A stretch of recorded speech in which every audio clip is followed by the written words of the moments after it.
China had to deal with the coronavirus, the West had plenty to criticize about Beijing's handling of the crisis back then, when Europe and the U.S. didn't have to get their hands dirty.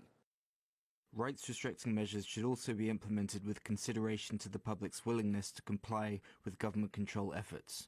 Now that the critics are in the same situation that China was in just a month ago, it seems like they weren't creative enough to come up with their own solutions. After the coronavirus ravaged Europe, governments across the continent started enforcing lockdowns. People confined to their homes, streets virtually empty, just like in China at the height of the outbreak.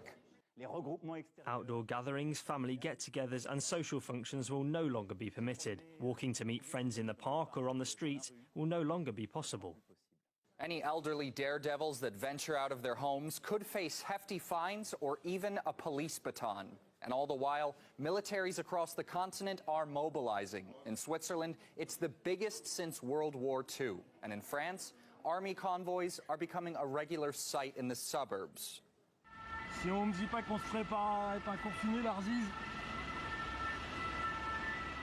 Although it's not like they have many places to go. The entire European Union's closed its borders anyway. And on top of that, they'll be under the watchful eye of those dystopian police drones, just like the Chinese ones that frightened more than a few in the Western media.